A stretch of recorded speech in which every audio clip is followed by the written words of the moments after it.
quando eu me converti, quando eu abracei a fé, eu me converti no meio de um povo sério. Meu pastor era um homem muito sério.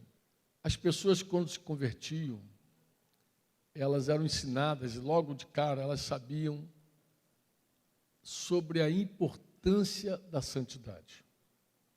Era difícil você sentar com alguém, não me lembro assim, que não compreendesse, não soubesse que precisava ser santo. A gente não sabia o que era ser santo, um santo, né? O que é um santo? Em geral, a gente achava que santidade estava relacionada à roupa, à vestimenta, a usos e costumes, né? A mulher era mais afligida com isso, não podia usar brinco, tinha que deixar cabelo comprido, saia, aquela coisa toda de usos e costumes. A gente não sabia o que de fato definia a santidade, a piedade. A gente não entendia bem do caráter de Cristo. A gente não entendia um monte de coisa. E também não conhecíamos o processo da santidade. Mas uma coisa nós sabíamos: tinha que ser santo. Se alguém me perguntasse, Franco, por que a santidade nos dias atuais não é um tema que atrai a igreja? Eu começaria respondendo, primeiro, com base na profecia apostólica, que eu creio que essa profecia é para os nossos dias. Pegaria aqui a segunda carta de Paulo, já preso, já contando os dias, realmente, seus últimos dias, quando ele escreve a seu filho Timóteo, capítulo 3 da segunda carta, no versículo 1 ao versículo 5. Eu vou ler aqui uma versão um pouco diferente, mas vocês podem acompanhar aí a RA, que eu sei que tem, revista e atualizada, que é a mais usada entre nós. Mas eu vou pegar aqui uma versão aqui, NVT, pelo menos desse texto, para que fique mais claro para alguns. Paulo escreve assim: saiba que nos últimos dias haverá tempos muito difíceis. Muito difíceis. Ele vai explicar, irmãos, por que esses tempos serão difíceis para Timóteo. Ele vai dizer, Timóteo, porque as pessoas só amarão a si mesmas e ao dinheiro. Serão arrogantes e orgulhosas, zombarão de Deus, desobedecerão a seus pais e serão ingratas e profanas.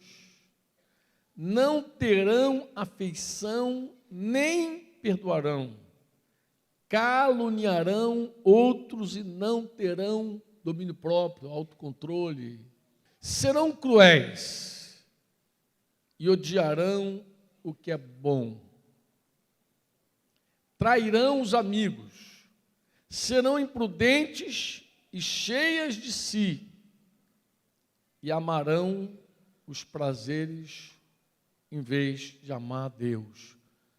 A outra versão diz que amarão os prazeres mais do que serão mais amigos dos prazeres do que amigos de Deus. Serão religiosos. Interessante, serão religiosos. Apenas na aparência, mas rejeitarão o poder capaz de lhes dar a verdadeira devoção. Paulo, eu creio que ele esperava o final para aqueles dias. Mas quando eu li esses textos, esse e alguns outros, parece que a gente está lendo o jornal do nosso tempo.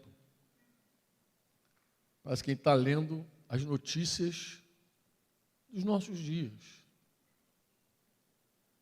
2 Timóteo 4, versículo 3. Diz assim, haverá tempo, 4:3, haverá tempo, de novo ele falando, em que não suportarão a sã doutrina. Não suportarão a sã doutrina. Ou seja, não suportarão os ensinos de Jesus. não suportarão o sermão da montanha, não suportarão as cartas apostólicas, não suportarão essa doutrina. Eles não vão suportar. O que eles farão, Franco? Pelo contrário, cercar-se-ão de mestres segundo as suas próprias cobiças. Eu tenho muito refletido nessa frase.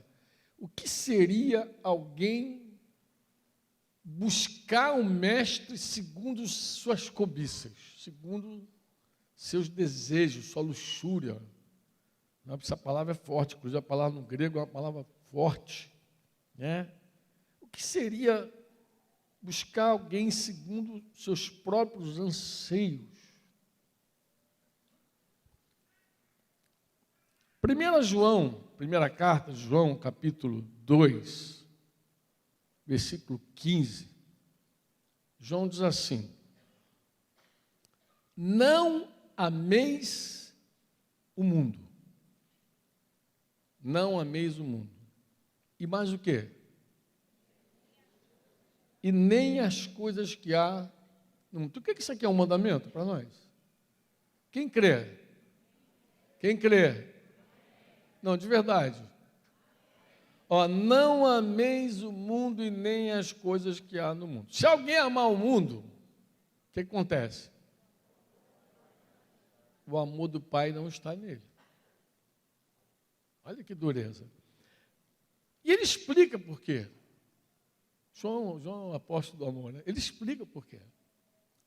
Por que quando alguém ama o mundo, o amor do Pai não está nele? Ele vai explicar. Porque tudo que há no mundo, e ele fala de 3 coisas relacionadas ao mundo.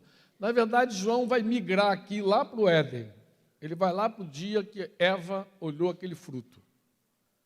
Ele vai explicar o que aconteceu com Eva. Ele vai dizer, tudo que há no mundo, o que há no mundo? Concupiscência da carne. Ela viu que o fruto era bom para o paladar.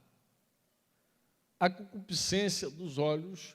Ela viu que o fruto era agradável aos... E a soberba da vida, ela viu que o fruto era bom para dar entendimento. Ele diz, não procede do Pai, mas procede do quê? Do mundo. E ele conclui assim, ora, o mundo passa, bem como a sua concupiscência. Aquele, porém, que faz a vontade de Deus, permanece eternamente. Foi André Murray que disse, tem uma frase interessante. Ele falou, eu acho que até anotei aqui. Ele disse que, anotei sim, uma frase bonita. Apesar de não existir santidade, sem separação, existe separação que não conduz à santidade.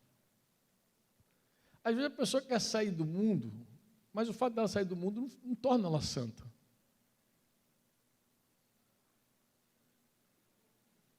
Mas quando você é santo, você separa. Não há como não separar. Não há como você querer ser santo e seguir junto. Vamos bater um papo agora. Quero falar com os pais, principalmente.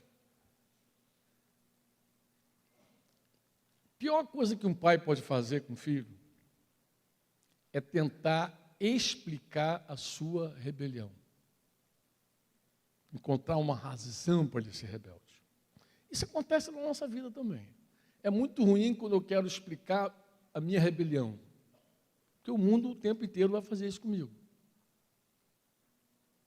Deus nunca vai dizer que você é mau porque tem razão de ser mau. Uma razão assim que alguém te causou, que alguém te produziu. Deus nunca vai fazer isso. Ah, mas eu sofri quando eu era pequeno. Eu sofri.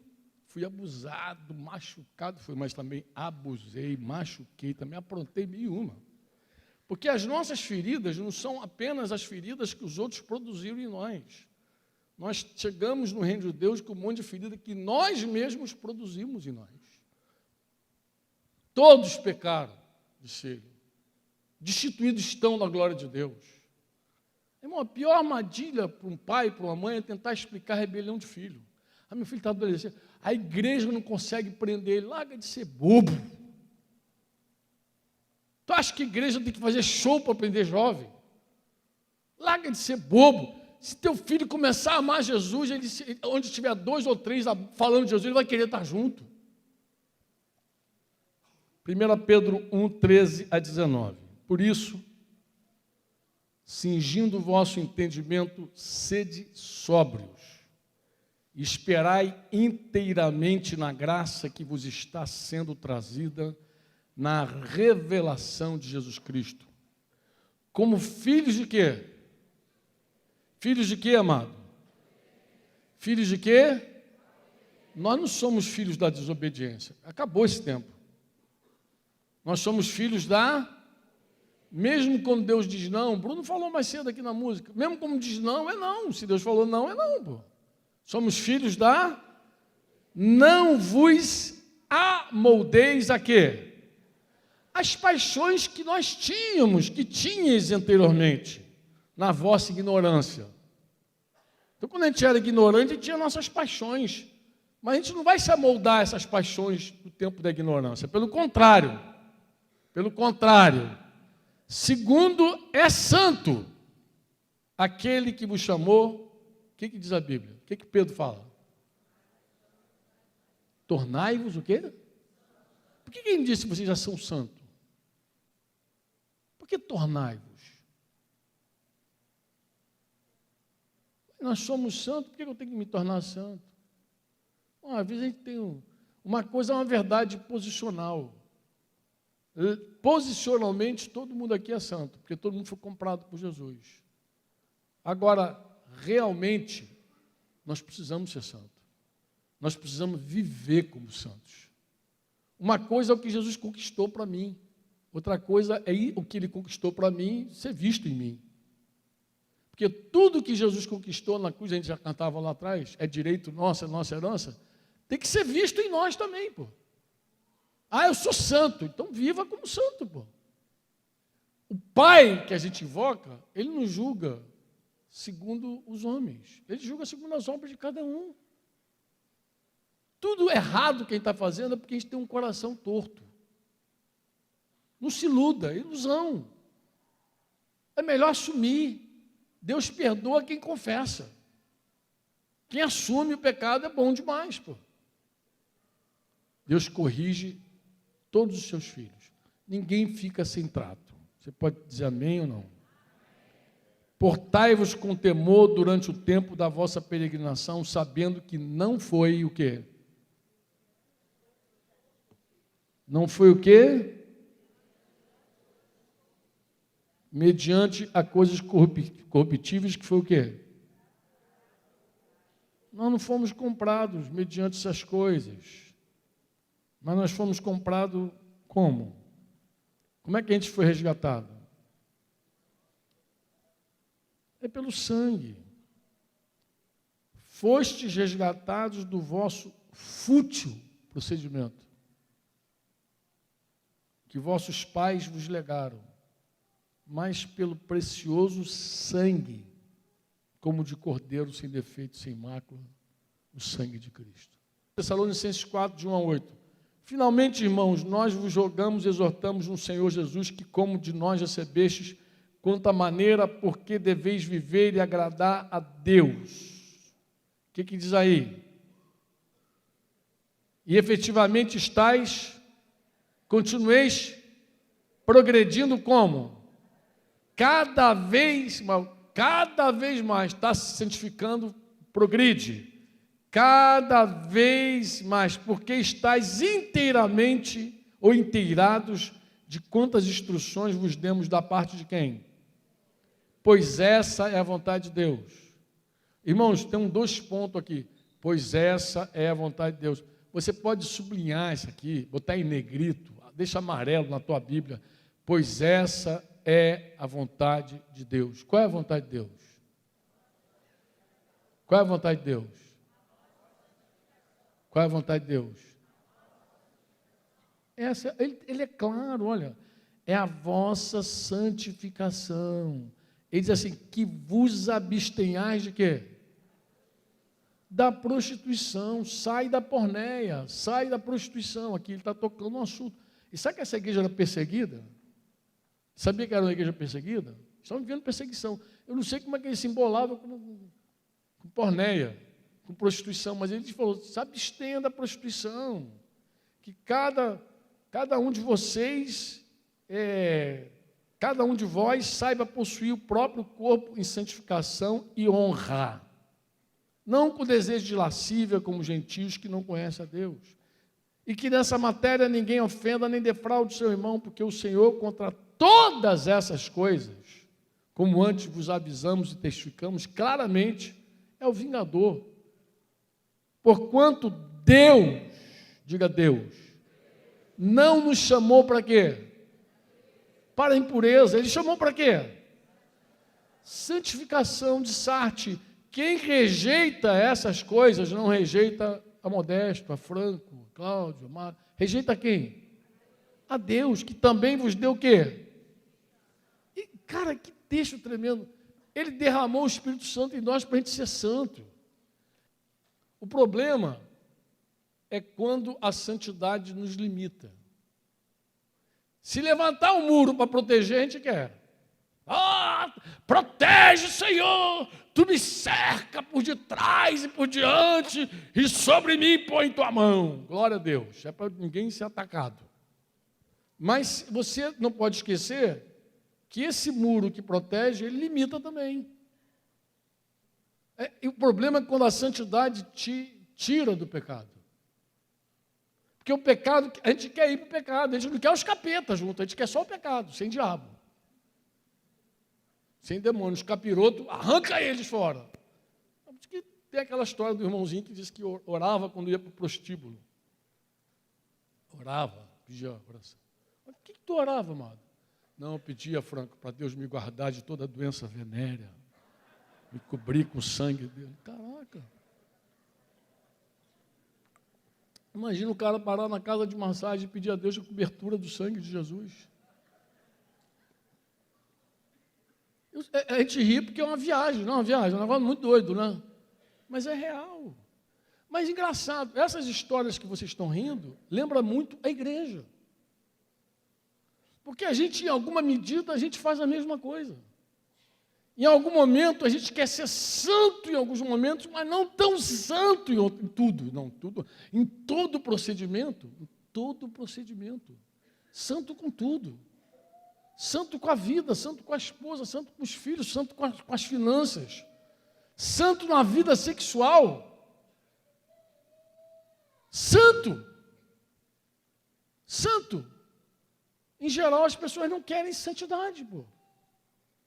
Tem uma advertência assim em Romanos 8,13.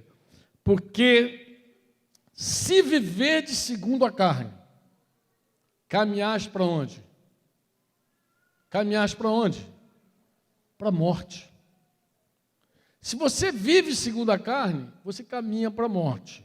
Mas se pelo Espírito mortificardes os feitos do corpo, certamente vivereis. Romanos 8, versículo 13. Então, assim, se nós vivermos segundo a carne, nós caminhamos para a morte. Isso é uma escolha nossa. Não coloca na conta de Deus isso. Porque Deus nos deu o Espírito. Por que Deus nos deu o Espírito? Para que a gente possa mortificar os feitos do corpo. Amém? Então, não podemos colocar na conta de Deus, uma vez que Ele nos deu o Espírito Santo. E o Espírito Santo vai nos guiar a toda a verdade, Ele nos guia em tudo. O Espírito Santo é santo. Não dá para seguir Jesus sem cruz. Seguir Jesus sem cruz, você está seguindo outro Jesus, não é o Jesus Filho de Deus. Está seguindo o outro Jesus lá, da comunidade, Jesus da comunidade. Não o Filho de Deus. O Jesus Filho de Deus disse, se alguém deseja vir após mim, negue-se a si mesmo, tome sua cruz, siga-me. Outra coisa que um crente precisa aprender, purificar-se. Ele, além de fazer morrer, ele tem que se purificar. Está escrito. 2 Coríntios 7,1. Tendo, pois, ó amado, tais promessas, purifiquemo-nos de toda impureza, tanto da carne quanto do espírito, aperfeiçoando o quê? Aperfeiçoando o quê? A nossa santidade, no temor de Deus. Então, se eu identifico que algo é sujo, eu tenho que rejeitar. É um pensamento, não é de Deus, eu não quero. Se você identifica que algo te contamina, sai fora. Sai fora, pô. Te faz mal, arranca. Quando Jesus fala lá em João 12, aquele que ama a sua vida perdê-la. Sabe o que significa a palavra vida? Sabe qual é a palavra que está ali? Vida. Não é bios. Não é bios. Não é vida biológica. É psique. A palavra que está ali é psique. Ele tá, a melhor tradução para que ele diz aquele que ama a sua alma, a sua psique, suas vontades, suas emoções, suas paixões, vai perder a alma. Aquele que ama a sua alma, perdê-la. Aquele que aborrece a sua alma por minha causa, achá-la. É isso que ele está dizendo. Jesus é simples e direto. Jesus é objetivo. Aquele que ama a sua psique, perde. Ele falou assim, filho, eu vou viver mais, porque eu abracei a disciplina do Senhor. Mudou a alma dele. A alma precisou mudar. A alma que mudou. Porque ele viu que tinha hábitos que faziam mal ao corpo dele, destruía o templo do Espírito Santo. Para que, irmão, Deus nos disciplina? Para aproveitamento. Conclui. A fim de sermos participantes da sua santidade. Vou terminar dizendo que eu acordei com a palavra hoje dizendo, caído na história. Amado, a pessoa mais interessada na nossa santidade é Deus. Deus, Ele é santo e Ele quer nos fazer santo. Ele é tão desejoso disso que até nos corrige, nos disciplina por isso.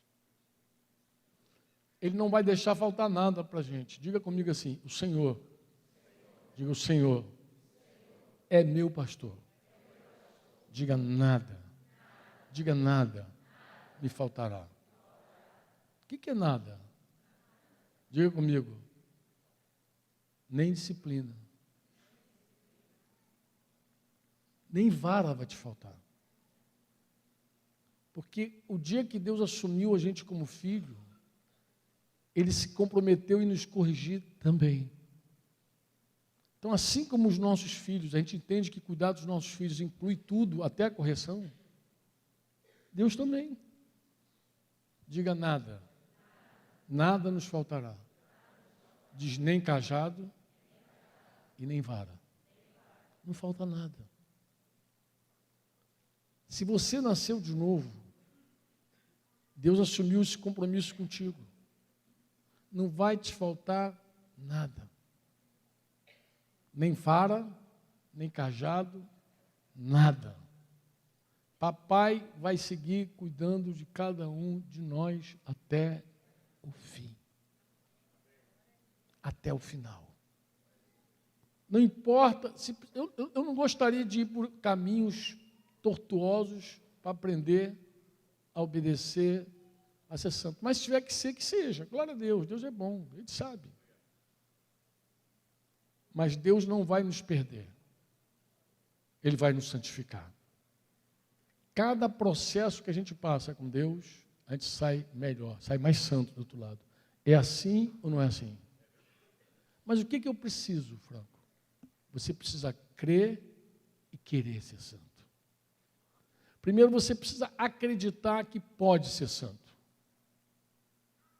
Você precisa crer. Aí eu posso, mas a vida é tão sem vergonha. Não, você pode ser santo. E outra coisa que você precisa querer ser santo. Não se alegrar na queda do pecado, de viver no chão. Não, Senhor, muda a minha vida. Muda a minha história. Eu estou cansado de ficar no chão.